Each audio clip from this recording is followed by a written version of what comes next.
Are you a coaching entrepreneur? Are you a coaching professionals? And do you look to snag a toolkit that will help you and your clients increase their support? Then this video is for you. Consider subscribing to this YouTube channel because this is day 2 of my 100 Days Life Coaching Toolkit Mastery series. And every single day, this is day 2 and there's going to be 98 more days. I'm going to be sharing with you toolkits that you can learn, use, and master for your use and for your clients. So consider subscribing so you get notified because the toolkits that I'm sharing here will be available for you for free. You can download it for free for a limited time only.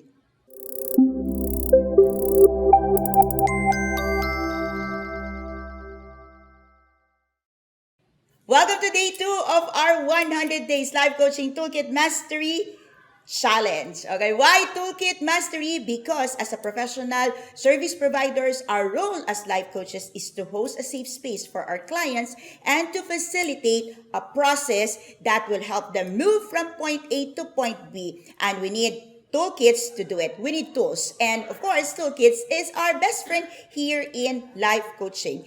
If you are meeting me for the first time, I am Master Coach A. I'm a coaching entrepreneur. And since 2017, I have been training, coaching, and helping coaching professionals build their business through tribe building.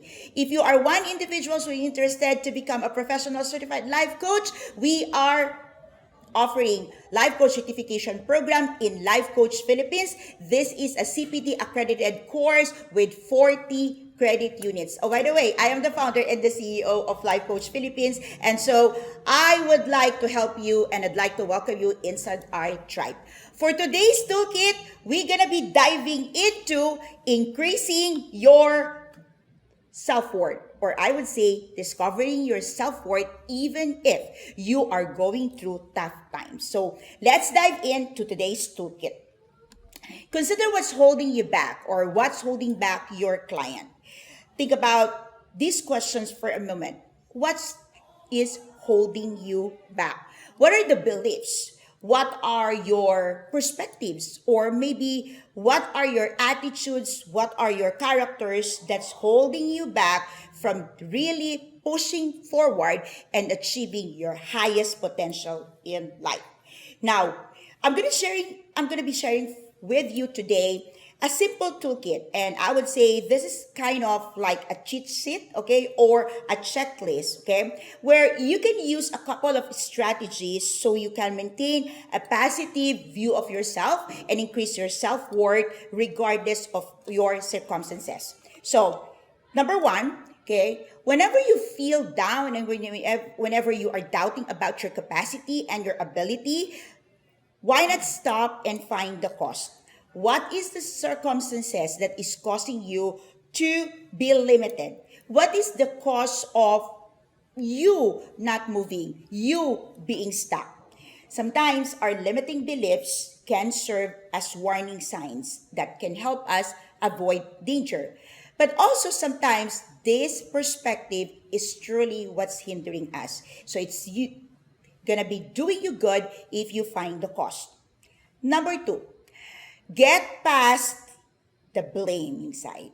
Get done with the blaming side. Often, we, unfortunately, is our worst critic. You is your worst critic. Fortunately, you can defeat negative self-talk on a daily basis by looking yourself at the mirror and really looking into the best part of you. I want to say best part of you, look straight in the mirror and have a self-talk. Really look into from the top of your head down to the soles of your feet. What are the great things? What are your great assets? Why don't you put a seed of doubt for those things that you believe you are not worth it? For example, you look at your eyes and you say, this eyes is no good, my hair is no good. Why don't you put a seed of doubt in there and say, is your eyes really bad? Don't you really look good? That's like in the entire living, okay? Like for the entire years that you're living, did you ever have encountered someone who have given you a praise? Put some doubts, seed of doubts to the things that you think ain't good about you. And put aside, park those blaming side of you. Don't criticize yourself any further, but make a decision that today is the best day for you to start moving forward. Number 3, cut yourself some slack. Look, you are human, you're human, and we all make mistakes. But sometimes our attitude is what's keeping our altitude below. You are valuable regardless of what happened in your life. And today is the best day for you to get the feedback that you're receiving from other people, get the feedback from the people you love, but decide to grow and start getting better today. Number 4, make the most out of it. Whatever you're going through today, recognize that you're valuable despite of your circumstances, and you can start looking at opportunities. Sure, there are stumbling blocks that you can face. Sure, there are things that aren't working in your life. Sure, there are things that maybe not going your way, but there are also great things that's happening in your life today. If only you will stop, if only you will put your eyes on what's working, you will start growing, because where you set your eyes on will definitely grow. Number 5, ask for help.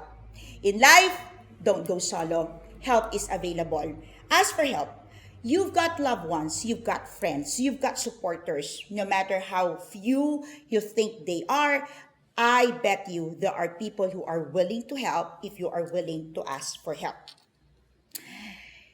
Oftentimes, we feel that our self-worth is going down because we feel that we are alone in the battlefield, that we are alone with our struggles. But I challenge you today, take a second look, a third look, a fourth look, and consider maybe, just maybe, you're not right. Just maybe, you are just missing the mark and you just failed to ask for help. And if only you will try to ask for help today, you will realize that there are more people willing to help you. Number 6, and this is the most important thing, live one day at a time. Despite your many efforts, despite hard work, despite pushing yourself so hard, there is so much that you can do in so much time. Okay? You cannot do everything at the same time. Sure, you can do many things, but not all at the same time. So give yourself a break. Give yourself permission to allocate time for rest, allocate time for reflection, dedicate time for self-care, and allow yourself to take one day at a time. Resolve today that you've got strengths. You've got things that you can use to grow. You got things and resources that you can use to start whatever you want to start. And the things that you are thinking and believing is limiting you are the very things that you can use to turn around and flip things to your advantage. If only you can find that there's so much worth in you. So if you need help in processing this toolkit, you can connect with us, 0917-586-1661.